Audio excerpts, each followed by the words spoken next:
I've begun to really see Dollar General as like a criminal organization. You're stealing from my community, and I think they're very aware of it. It's a classic bait and switch. Somebody at the top is making a lot of money. Go for a drive in any American county, and you'll likely soon pass by the yellow and black lettering of a Dollar General. Drive a little further, and another will appear. Then another, then another. Here's the other Dollar General store. It's 7 miles from the last Dollar General store we were at. With nearly 20,000 Dollar General stores in 48 states, the Tennessee-based discount chain has sunk its teeth into lower-income, rural, and suburban areas everywhere. It's easy to look at the dollar stores and think they are a sign of economic distress or a symptom of economic distress, but what we found is that they're in fact a cause of it. Underneath Dollar General's so-called low everyday prices in convenient locations lies a sinister business model and a massive scandal that hardly anybody knows about. The fact that we have to sue a company to get them to tell the truth is absurd in my mind to begin with. My name is Lori Hartline. I am a Dollar General shopper out of convenience in my neighborhood. What you see here is when you travel, you'll go from looking for a grocery store, and before you get one, you have 3 Dollar General options. And that's all you have. In May of 2022, Lori Hartline started noticing some seemingly harmless discrepancies while shopping at her local Dollar General. When they opened up in, I think it was 2021, their price of my kitty litter was $8.95. Great. I purchased it all the time. I didn't pay attention. I go up there, I check out, I leave. Well, one day, wait a minute, $10? I noticed it. I asked him about it. Oh no, they've raised the price. Well, that doesn't say it on the shelf. Well, they just have to change it. It's in the computer, it's not on the shelf. Next week, go in and buy cat litter. Same thing. That is not what the price says on the shelf. What am I doing wrong here? I was watching the news one morning and heard about Dollar General in the state of Ohio was being sued for deceptive pricing. That is what happens to me. I knew I wasn't crazy. I know it's just not me. After months of repeatedly being overcharged by Dollar General, Lori wrote a letter to the Oklahoma Attorney General. And within 2 days, I got a response that they forwarded the letter. Great. They responded back, Dollar General did, and they apologized and they said, we'll have a gift card for you. I said, okay, well, let me just ask, how much is it for? $10. Tell her to keep it. I don't want it. It was insulting. Lori's story was brought to attorney Mark Dan, where it became the basis for one of 3 class action lawsuits in Oklahoma, New York, and New Jersey. I don't think there's any question that Dollar General is doing this intentionally and systematically. June 22nd, I was overcharged 4 items out of 11. $7.95 was advertised $6.50.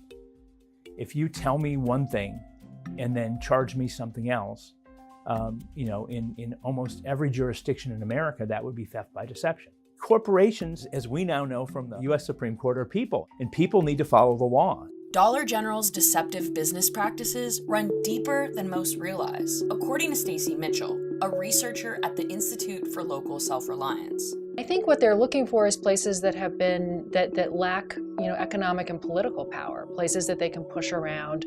They're often building in such numbers that it becomes impossible for a new grocery store or other locally owned businesses to develop in a neighborhood that really needs them. They kind of lock in poverty as they grow because poverty is the thing that really fuels these companies' bottom lines.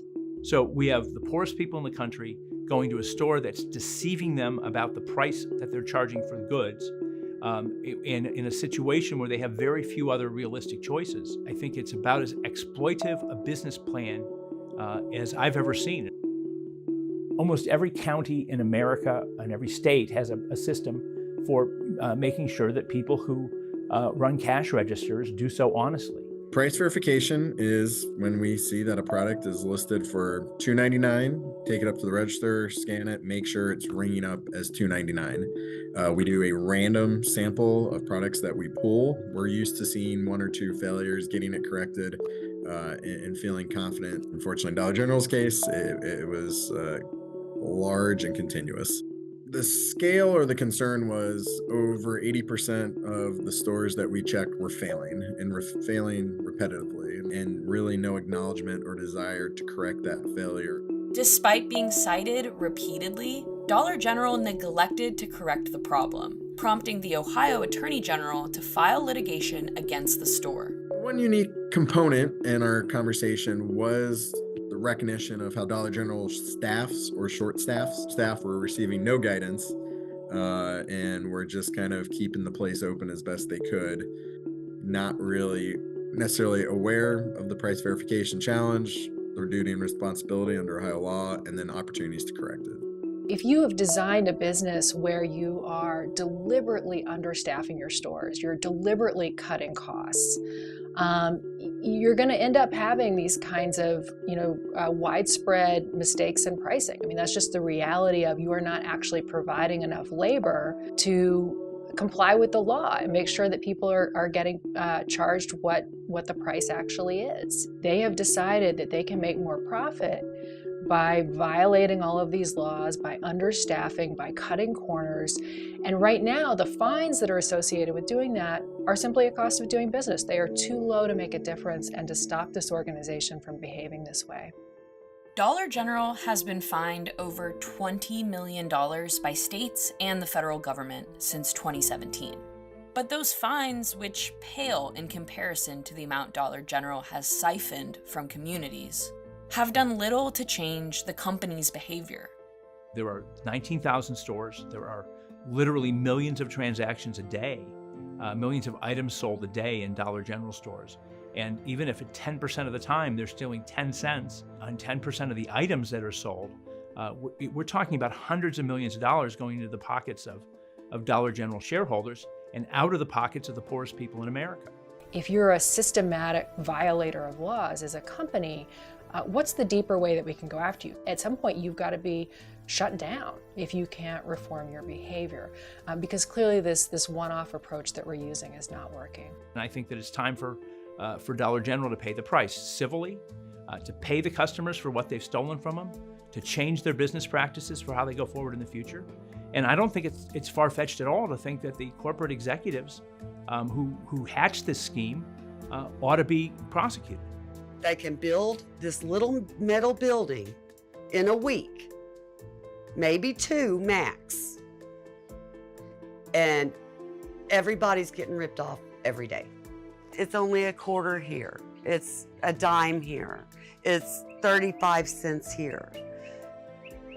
Who has the time to go and write a letter and complain over a quarter? Well, I do.